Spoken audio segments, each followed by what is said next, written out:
and welcome to this video. In this video I will be performing a full service on my 2018 Vespa GTS 300. This may also apply to other models, but please check first. I will be covering engine oil, spark plug, air filter, coolant check, brake check and general roadworthy checks. I am a trained mechanic, but there is no reason why a DIY mechanic can't do this yourself. Please proceed at own risk. Right, let's get to it. First thing you want to do is run the engine for 10 minutes, leaving the bike on the main stand and on a flat gradient. Switch the engine off and remove the oil filter cap on the left side of the engine. Place a suitable drain bolt under the engine like so. Here is the main drain bolt. You will need a 24mm socket. Oh, fucking hell. As you can see, mine was very tight, so you may need a breaker bar. Before moving the bolt fully, place a piece of cardboard to guide the oil into the bowl. Fully remove the filter screen.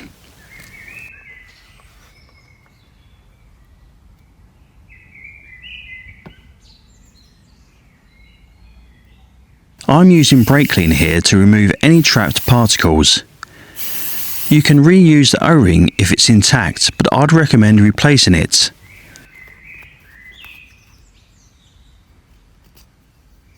Now remove the oil filter with some pipe grips.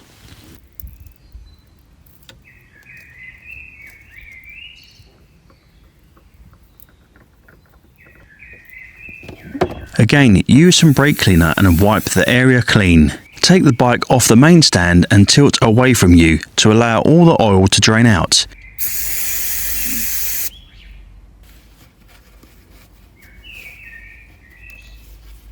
Clean the drain bolt and replace the O-ring. You can buy all these parts online using a Google search. This is the oil I shall be using. Check your country climate as grades may differ. Rub some clean oil on your finger and smear this on the rubber O-rings. Push the filter until it locates. Screw the cap on and tighten to 24 Nm. You can buy torque wrenches on Amazon that allow you to fasten bolts to manufacturer's specification. This allows you to secure the bolts and prevents damage to the threads. Grab the new oil filter and pre-fill it to the top as shown.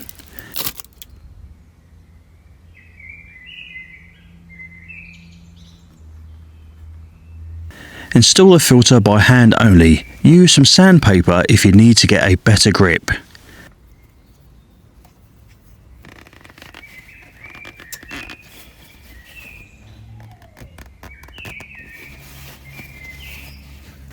Clean the area.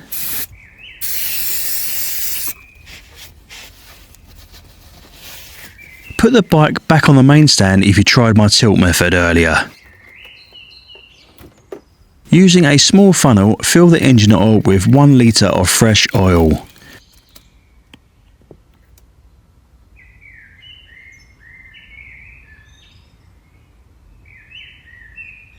Check the dipstick. You need to remove the dipstick, clean it and screw it fully in to check the level.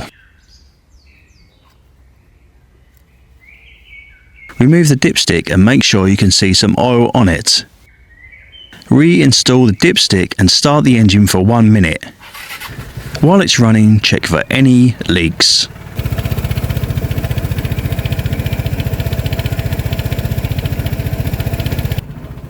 Turn off the engine and wait 10 minutes.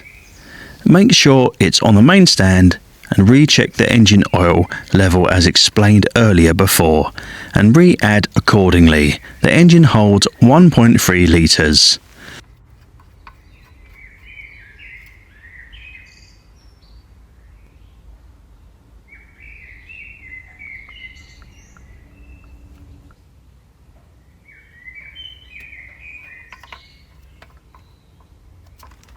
Right now it's time to change the air filter. Remove the lower side trim. There is one 10mm bolt on the inside rear and a 25 star drive bolt at the front. The trim pulls towards you and then slides back at the front section.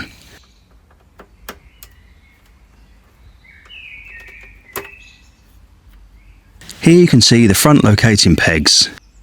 Now using a cross screwdriver, remove all the bolts as shown.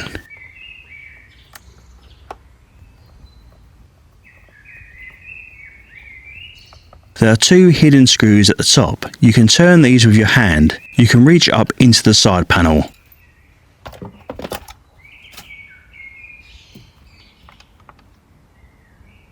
Clean the inside of the airbox.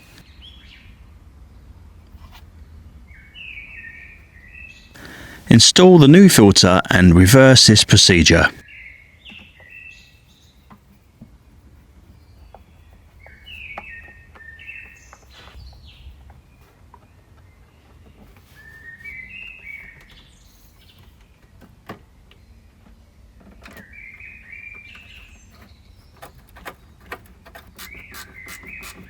Now it's time to change the spark plug.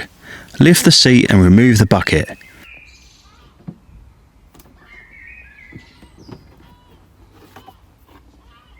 Here you can just see the spark plug cap.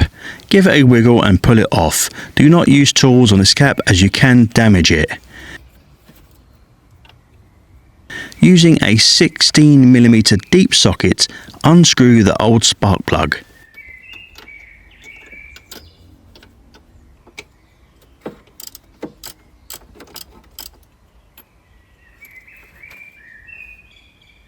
Grab the new spark plug and screw it in with your fingers, then use the socket to tighten to 12 Nm.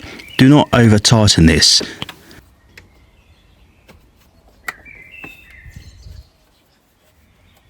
Now it's time to check the coolant. Remove the cover as shown. Here you can see this coolant is good for -25°C. Top the fluid up if required. The coolant level should be sitting on the word max. Reinstall the cap and cover. Now let's check the hub oil level. Remove the dipstick. Wipe it clean and fully insert it to check the oil, just like we did with the engine oil dipstick. There is no min or max sign here, but according to the workshop manual, this is the top mark as shown. It's a good idea to put some anti-corrosion on the underbody here as they can rust. I'm using muck-off protection. In my opinion, after using ACF 50, this stuff sticks a lot better and lasts longer.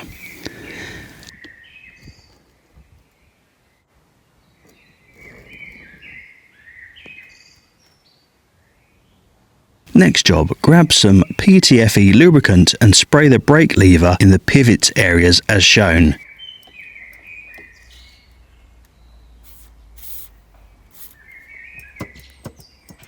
Now let's check out the wheels and tyres. Spin the wheel, check tread condition. Pull the wheel sideways to check for bearing movement. Now check tyre pressures as shown.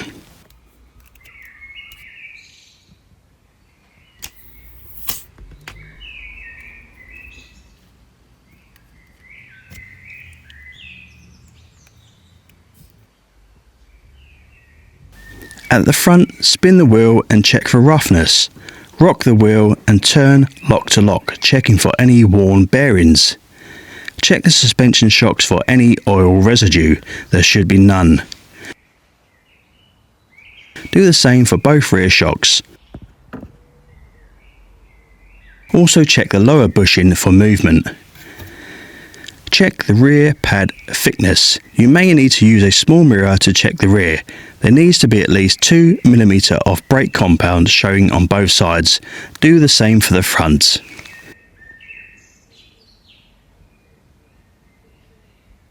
Right, that's the end of the video. Thank you for watching. If you found this helpful, give us a like. Catch you on the next video. Ride safe.